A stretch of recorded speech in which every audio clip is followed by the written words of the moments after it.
You guys fired up? You fired up? Yeah. Hey, are you fired up? Good job, man. Good job. Okay. Did you feel any pressure? All three Wolverines were up in the front row cheering you on. Could you hear them during the match? I always look up there because anything they say is important. But I didn't feel any pressure. I got fourth in my district. What do I got to lose? You know, he won my district. Beat both kids I lost to. Doesn't matter. How many times have you and Casper Kazo wrestled? I wrestled him throughout Biddy and then twice this year.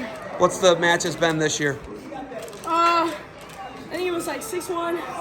And then at districts it was 6-4, 6-3. Did you guys split or did he beat you twice? He beat me both times. So him in the state finals, is that even a thought? Is that something you even think about? Not right now, no. How pumped are you right now? It's amazing, you know. I always see my brothers in the finals. It's awesome. Your trajectory, like, you know, the OACs, all these other things, you never won all the big ones, right? Yeah. But now you're in the state finals as a freshman. Was wrestling in all the tough tournaments that you guys and everything your dad took you to, was it worth it? My dad, every barn practice, I've been wrestling with Alex Derringer, who's amazing. Scouted all my guys. It's just amazing to have someone like that in your corner. And then my dad, ever since I was little, taking me to every single tournament.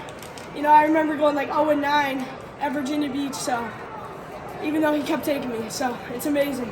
All right, we'll see you tomorrow night in the state finals. I'm gonna go see what the old man's got to say. Congrats, buddy. All right. Hey, are you guys fired up? Hey, are you guys fired up? Are you fired up? Very fired up. Okay, tell me what was the difference there. First period takedown? First period takedown. Okay, this is the same interview. I'm not even cutting it. I was that fired up. Here, you gotta step back here so I don't get yelled at by the people. But okay, just real quick. Some really bizarre things happened there. Yeah. Really bizarre things. There was a stall, and then 5 seconds later, the other guy called for stalling. Yeah. There were some weird things with the finger twisting, an eye poke, all these weird things. I've never seen anybody called for stalling in on a single leg for 4 seconds. I know. Have you ever seen that? I haven't, but That's new, right? It's new for me. For me too. Yeah, we've been around the sport a little bit, but you know, you got to fight through adversity, right? And that's a little bit of adversity, and you know, super proud of that kid. He's battling a lot of things going on right now, and the kid got tough. His trajectory in youth wrestling never suggested this right away. It suggested by junior or senior year. It never said as a freshman this guy's gonna be a state finalist. No, he's so small, right? He weighed in at 103.2 tonight. We could have weighed 110. So he's gotten a lot more serious in the last 2 years, and you know, he's got some great drill partners. Drew's been back the last 3 weeks. He works every Sunday privately with Alex Derringer. And he said that, yeah. And you know, he really has been a big influence on him. And obviously having brothers that have been here before, they were in his ear all weekend, so it was cool. Such an emotional moment. All three brothers are in the front row, all three Wolverines. What's that mean to you as a dad? You know, you obviously want well-balanced, you know, it's awesome seeing the wrestling side of things, but, you know, obviously there's life outside of that, so I'm super proud of them. They're all, one's graduated, the other one's graduating next year, and the other one's graduating in 3 years, so, and they're part of a great program, you know, Michigan Big Ten champs, and so it's, you know, crazy academics and crazy athletics. What a great combo. This whole thing is such an emotional roller coaster, right? Yeah. He was fourth in the district.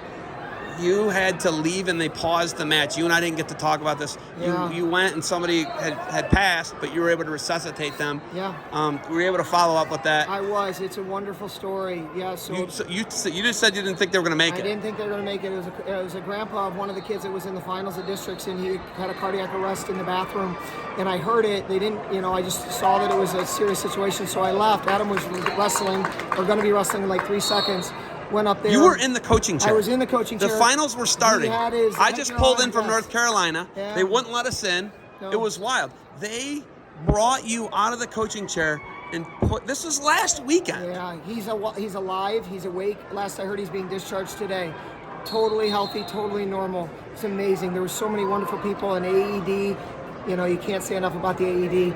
And so we had a ton of great responses, and AMS did a great job. And, you know, it was touch and go there for a while, but just it made my week when I heard that from his son that he was being discharged this weekend. Sometimes you have to get a little tough with your kids. I've seen you do it. It's tough love, I know, and you love them, right? But I would like to have you, even when you're full nutbag mode, like, and you kind of lose your, it's rare though. It's rare when you get after it sometimes.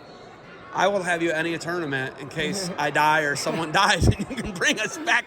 And we're joking about this, but these are life and death. You've done it. You did it at the OAC in 2019. Yeah, unfortunately or fortunately, I've been in around some rough situations, and both times it was a good outcome, which is always a wonderful thing. It doesn't always end that way, but yeah, I can't talk enough about AEDs. They're wonderful. COVID, the whole 9 yards, seasons canceled, all this crazy stuff that happened. You guys survived up in northern Michigan, down at your house in Delta. How were you able to keep your family, such a strong family, in it like you did? When you're all together, it's pretty easy, right? We have high expectations for each other. We sit down, eat dinner every night. We talk about goals. We talk about life, and you just deal with what's in front of you. So You talk about Atlas Shrugged, except for Cole, because he didn't read the book.